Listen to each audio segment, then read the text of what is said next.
This story is not ordinary story. It is a story of betrayal, a story of children who became warriors, and a story that will make your heart beat fast. Once upon a time, in a quiet village, there lived a man called Mr. Okafor. He was a wealthy trader, tall and handsome, respected by everyone. People bowed to greet him in the market. Children ran after his car when he drove by. The villagers said, Okafor is a good man, a family man, a man who loves his wife and his children. But they did not know the truth. Inside his home, Okafor was no longer the man people thought he was. His heart had changed. His eyes had left his wife and the woman who stood by him when he had nothing. His mind was no longer with his family. His love was now with another woman. Her name was Sonia. Sonia was young, beautiful, and very smart, but her beauty was dangerous. She was like a sweet mango with worms inside. She smiled with her lips, but her heart was full of greed. She wanted Okafor's money. She wanted his name. He wanted to chase away his wife and children and become the new Madam Okafor. But Sonia did not know that fate was waiting for her. Okafor's wife was a humble woman. Her name was Ngozi. She was soft-spoken, hard-working, and full of patience. He had given Okafor 3 children at once, triplets, 2 boys and a girl. They were only 8 years old, but they were wise beyond their age. Their names were Chike, Puka, and Amara. The triplets loved their mother more than anything. She was their world. They saw her laugh. They saw her cry. They saw her suffer. Whenever their father shouted at her and ignores her, but they could not understand why their father had changed. Until one afternoon, the children were playing hide and seek. Puka, the most troublesome of the 3, ran into his father's store to hide. He pressed himself between sacks of rice, giggling softly as he waited for his siblings to find him. Suddenly, he heard footsteps. The store door cracked. A deep voice entered. It was their father, Mr. Okafor, but he was not alone. A soft laugh followed him. It was Sonia. Chuka's smile disappeared. He held his breath and kept still. My darling Sonia, Okafor said, his voice low and strong. The wedding is set. In 2 weeks, you will be my new wife. Forget about Ngozi.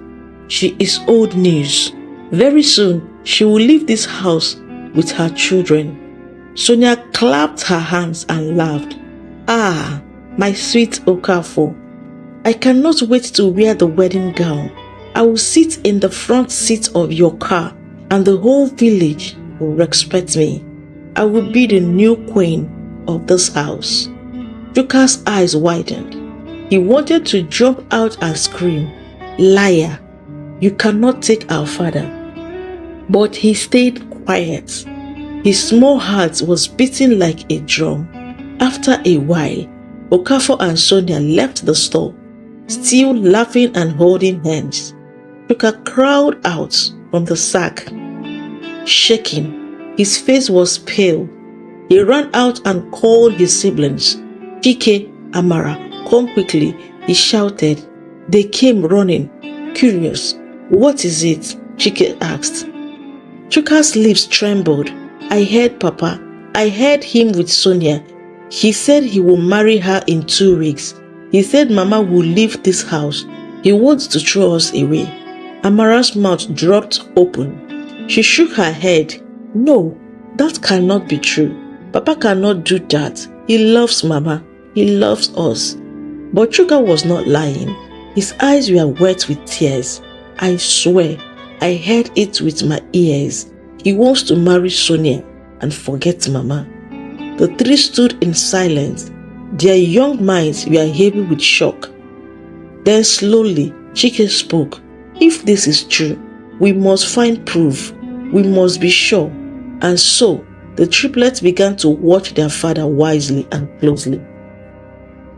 The days that followed were full of secrets. The children noticed things they had ignored before. Their father started coming home late at night. Sometimes, he did not come home at all. Their mother, Ngozi, cried in the dark when she thought nobody was listening, but the children heard her sob. One morning, while Amara was sweeping their father's room, she found a box under the bed. She opened it and her eyes widened. Inside the box were new wedding clothes, golden agbada, matching shoes, and a white lace wrapper. She ran to her brothers. Look, oh, Papa is preparing for the wedding. Kuka was right. It is true. The children held each other, fear in their eyes. Papa wants to marry Sonia, Amara whispered, and throw away Mama. Chike clenched his fist. No, we will not allow it. Chuka nodded quickly. Yes, we will fight. Even if we are only children, we must fight for Mama. The three of them joined their hands and made a promise. We will not allow Sonia to destroy our home. We will not allow Papa to disgrace Mama. We will stop this wedding. But how could three little children stop a big wedding? Amara, the wisest, said, we must gather evidence. If we expose Papa in front of everyone, we will not be able to continue. We will disgrace Sonia before the whole world. So they began to spy. They followed their father secretly whenever he visits Sonia. They listened to conversation. They picked letters. They even sneaked into their father's drawer and found pictures of him and Sonia laughing, hugging, sometimes even kissing. The evidence was plenty. The triplets were young, but they were clever. Amara suggested, on the wedding day, the priest will ask if anyone has a reason why the marriage should not hold. That is when we will strike. We will stand up and show everyone the truth. The plan was dangerous. If their father found out, he would punish them. Sonia was also dangerous. She could hurt their mother, but the triplets were not afraid. Chuka puffed his chest. We are warriors. We will not fail. And so they waited. The night before the wedding, the village was full of noise. Drummers practiced, cooks prepared food, guests arrived from far and near. The compound was decorated with colorful clothes. Everyone was talking about the wedding of Okafor and Sonia. But inside the small children's room, there was silence. The triplets lay on their mat, whispering. Tomorrow, Amara said, we must be brave. Papa will be angry. The villagers will laugh, but we must do it. Tomorrow, Chuka added, we fight for Mama. Chike looked at his siblings and nodded. We must not fear. We must stop the wedding. They held hands tightly. Outside, the compound was full of music and laughter, but inside their hearts, the children were preparing for war. As they closed their eyes to sleep, Amara whispered, may God be with us tomorrow. And that was how the longest night of their lives began. The night passed slowly, and the sun finally rose. It was the day of the wedding. Cocks crowed loudly in the village. Drummers beat their drums. The sound of talking and laughter filled the air. The big wedding of Mr. Okafor and Sonia had arrived. The compound was already full of guests. Cars lined the dusty road. Women dressed in shiny wrappers. Men wore their best agbadas, and children ran around playing. Everyone was waiting to see the beautiful Sonia become the wife of the wealthy trader. But deep inside the small room at the corner of the compound, three children sat quietly. Their faces were not smiling. Their small hearts beat fast. Their bags were packed, not with toys, not with food, but with secrets, letters, pictures, and all the evidence that would destroy the wedding. The triplets were ready. Amara tied her scarf tightly and whispered, "Today, we must be brave. If we fail, Mama will be finished." Chuka clenched his little fist. "I will not fail, oh. I will shout louder than the drummers if I have to." Chike, the calm one, nodded his head. "We will wait for the right time. When the priest asks, we will speak." At that moment, their mother, Ngozi, walked in. She looked tired. Her eyes were red from crying all night. She knelt beside them and held their hands. "My children," he said softly, "whatever happens today, remember that I love you. Even if your father drives us away, we will survive." The triplets looked at her, their hearts heavy. They wanted to tell her their plan, but they kept quiet. If she knew, he might stop them, so they just hugged her tightly. Outside, music grew louder. Sonia's friends arrived, singing and dancing, praising her beauty. The triplets looked at one another. The war had started. The church was decorated with flowers and white clothes. The priest stood at the altar, ready to bless the union. Sonia entered first, her gown shining, her face painted, her lips smiling. People clapped and cheered. "Ah, see how beautiful she looks," the women whispered. Mr. Okafor stood tall beside her, his agbada glittering. He smiled proudly, as if nothing in the world was wrong. But hidden in the middle of the crowd, 3 little heads bowed. Their eyes were fixed on the altar. Their small hands gripped their bags tightly. The ceremony began. Hymns were sung, prayers were said. Everything looked perfect until the moment came. The priest raised his voice. "We are gathered here today to join this man and this woman in holy matrimony. If anyone here has a reason why this marriage should not hold, speak now or forever hold your peace." The church went silent. Everyone waited. And then, boom! 3 small voices shouted together, "Stop the wedding!" The whole church gasped. People turned their heads quickly. Who said that? Children? What children? All eyes fell on the triplet, standing boldly, their bags clutched in their hands. Mr. Okafor's face turned red with anger. He pointed at them. "Sit down this moment, you foolish children." But Amara stepped forward, her voice shaking but strong. "No, Papa, we will not sit. You cannot marry Sonia while Mama is still alive. You are betraying your family." Gasps filled the air. Murmurs began. "What is going on? Did you hear what the girl said?" Chuka quickly opened his bag and raised a letter high in the air. Look at these letters. Papa wrote to Sonia, promising to marry her and throw away Mama. The priest frowned. What nonsense is this? But before anyone could stop him, Chike pulled out pictures and lifted them high. "Here, look at the pictures of Papa and Sonia together. This is the truth." The church erupted in noise. Women shook their heads. Men whispered to one another, "Ha, Okafor, is this true?" So he wanted to disgrace his wife. And in the house of God, Mr. Okafor's head trembled.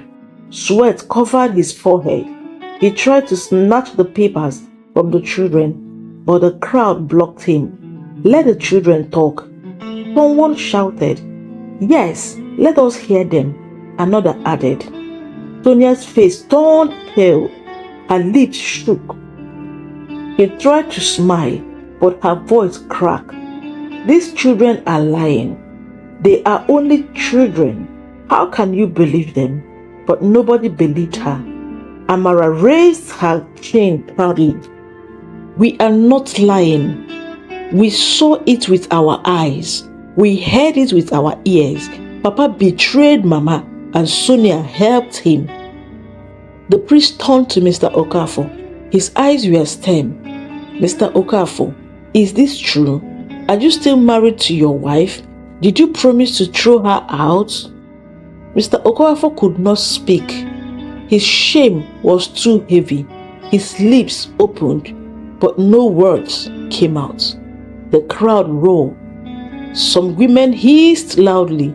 Some men stood up and shook their heads.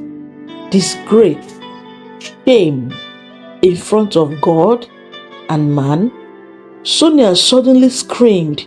She tore the flowers from her hand and threw them on the ground. You useless man, you promised me everything. You said you will make me your wife, and now these stupid children have ruined everything. She pushed Okafor and stormed out of the church. Her friends ran after her, confused and embarrassed. The musicians stopped playing. The drummers dropped their sticks. Guests began to stand up and leave, shaking their heads. The great wedding of Okafor and Sonia was destroyed by 3 little children. Mr. Okafor sat down slowly, his head in his hands. His agbada that had shined moments ago now felt heavy like chains. He could not lift his head to face people. The triplets stood together, holding their evidence like soldiers who had won a battle. Their eyes were fixed on their father, burning with anger. The priest, with a heavy sigh, closed his Bible. This wedding cannot continue. The truth has been revealed.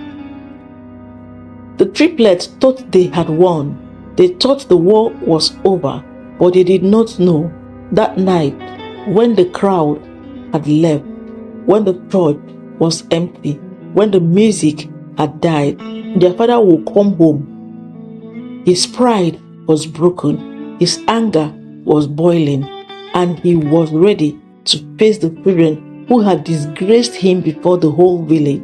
The wedding was over, but the battle had only begun.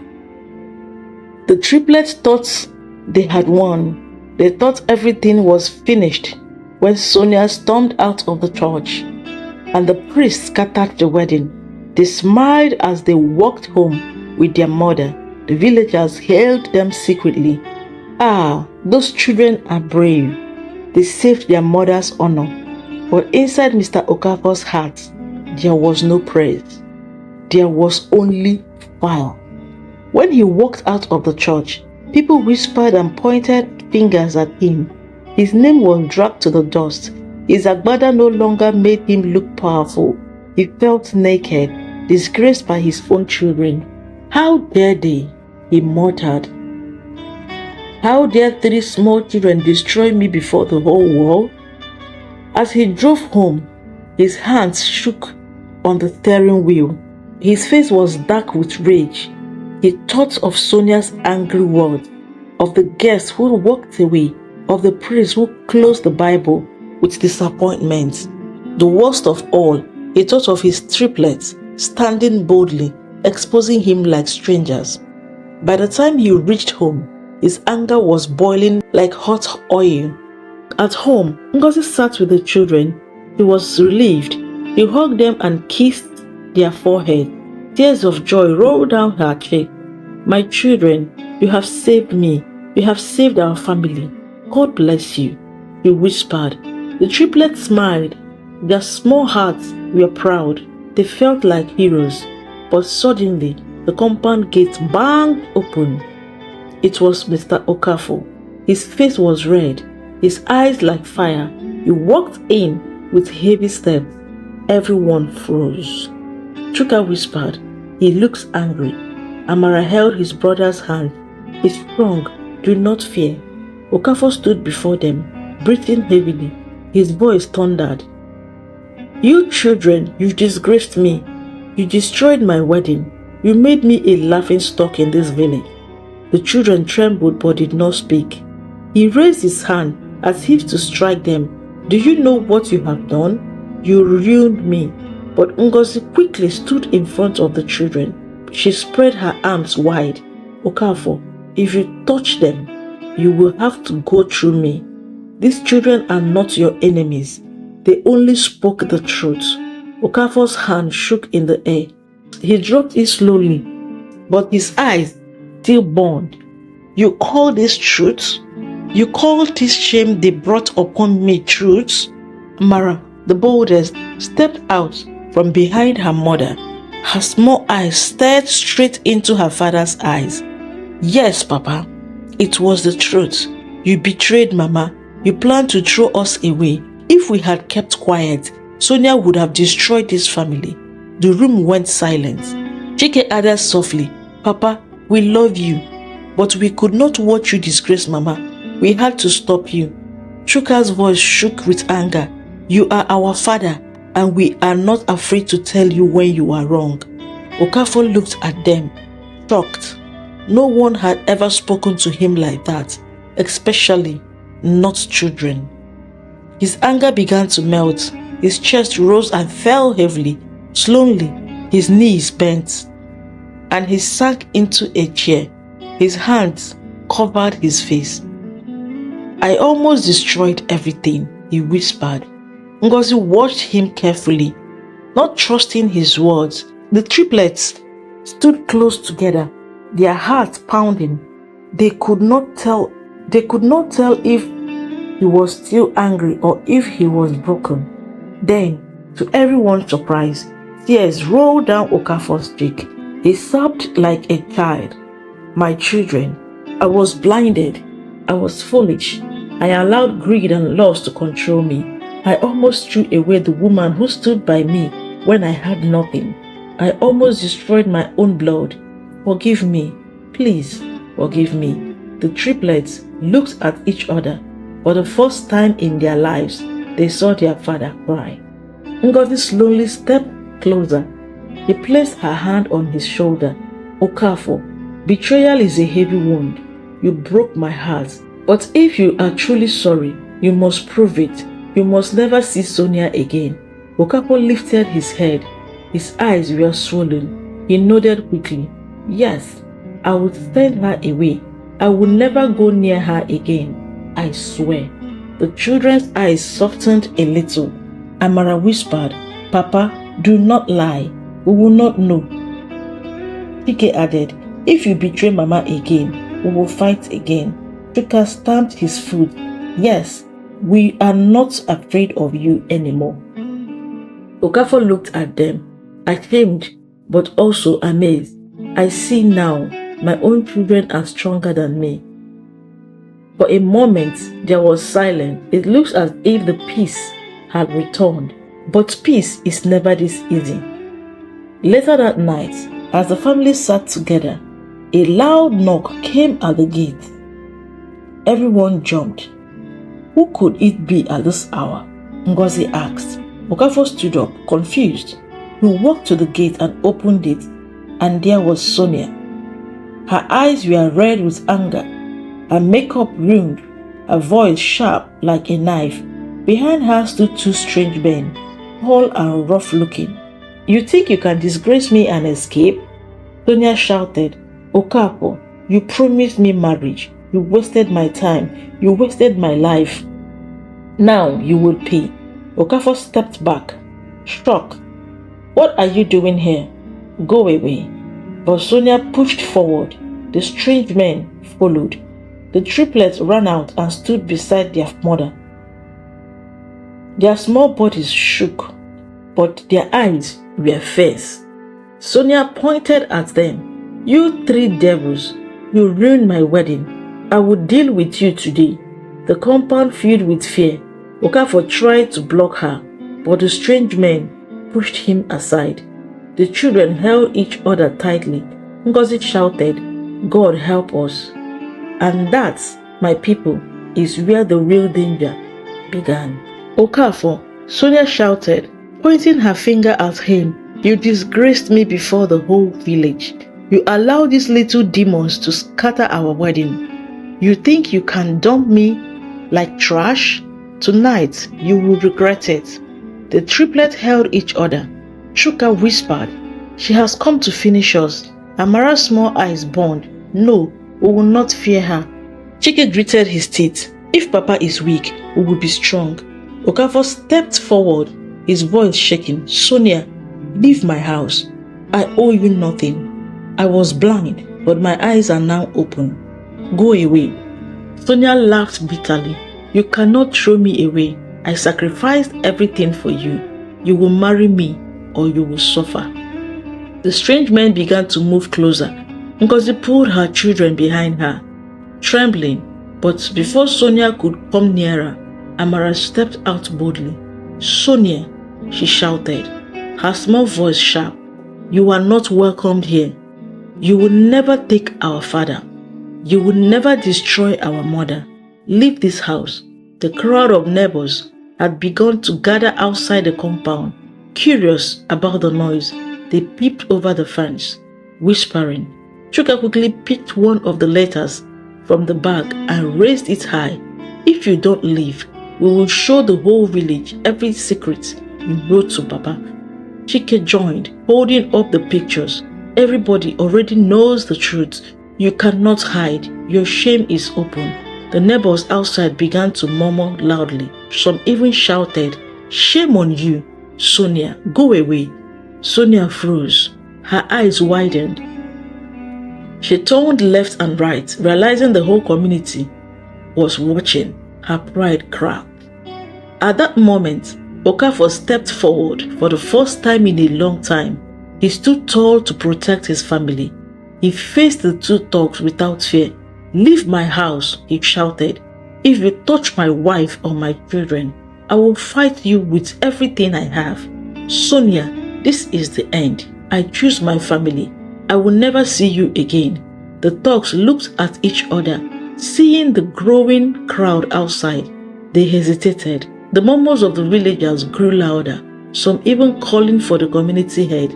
Sonia's face twisted with rage. He screamed, You will regret this, Okafor. You and your wretched family. She turned and spat on the ground. Then, with shame burning her face, she stormed out of the compound with her thugs trailing behind. The gate slammed shut. Silence fell.